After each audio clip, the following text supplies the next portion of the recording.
So we got Dave's favorite day of the week. It's Taco Tuesday. Oh yeah. Woo! You are earning your tacos today. Unless you eat your tacos before this workout, then you're gonna sweat out all your tacos and you're gonna have a great time doing it.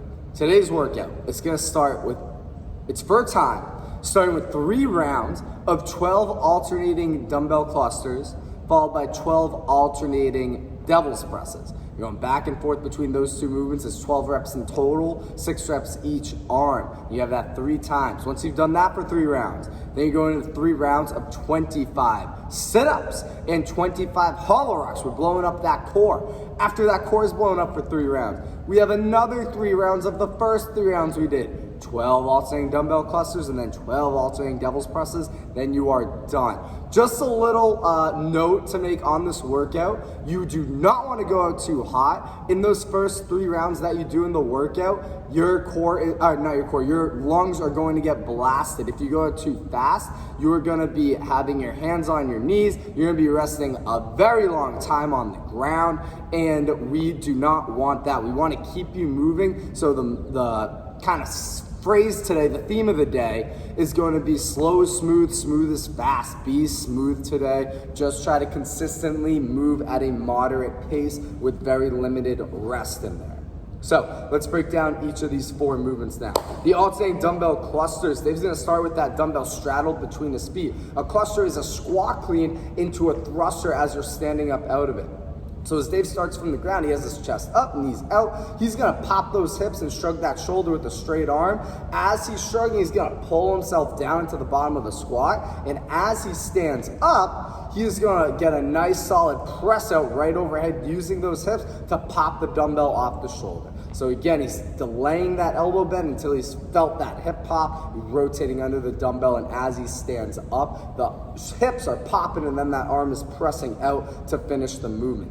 Those are your alternating dumbbell clusters. We know we've done a decent amount of those. We've done even more of this next movement of those devil's presses. So now we got that burpee motion with the dumbbell in one hand. Dave's kicking his feet back. He has 2 options. He can bring his feet up and have them slightly behind the dumbbell. We'll do this option first, where then he sets his back. He's gonna swing his wrist right into his groin area. Then he's popping the hips, slight elbow bend, locking out right overhead. The other option is to do more of a snatch-like motion, where now he's got to be aware and move his feet all the way up so it's right behind the dumbbell, and now he's going to go a straight up motion where he gets that dumbbell snatch in there. Mess around with it, try each of those options, both the swing and the dumbbell snatch variations. Your alternating hands, again, 12 in total, 6 each side for both of those 2 movements.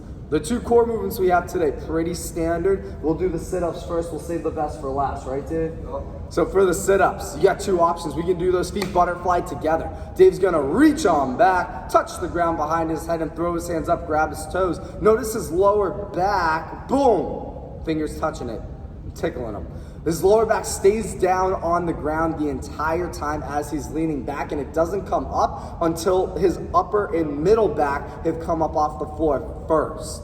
Okay, so it's the first part of his back to touch the ground and the last part of his back to leave there. That's gonna help keep our core engaged. His other option, he can do his feet flat on the ground, knees pointing up to the sky. Same motion on the way back, still keeping that lower back down, but when he comes up, his hands and arms are gonna be outside his legs this time, and he's trying to get his shoulders all the way up to touch his knees. Lastly, we have those hollow rocks. We're gonna go through these quickly because I know it's torturous when you're the demo person, so I'll spare you. So first one's gonna be both knees tucked, both arms down. Dave's gonna make sure he's rolling over his lower back onto his mid back and not letting his shoulder blades touch the ground.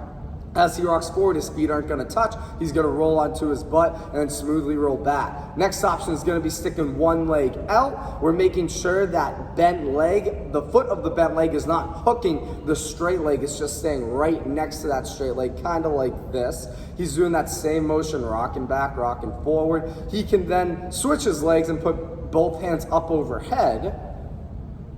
And he's gonna get that same roll. This is gonna be very challenging to resist touching your shoulder blades to the ground once you put the hands up overhead, so make sure you're still doing that. And then lastly is full hollow rock option, where both legs are straight out, both arms are up overhead. He's maintaining that perfect hollow body position.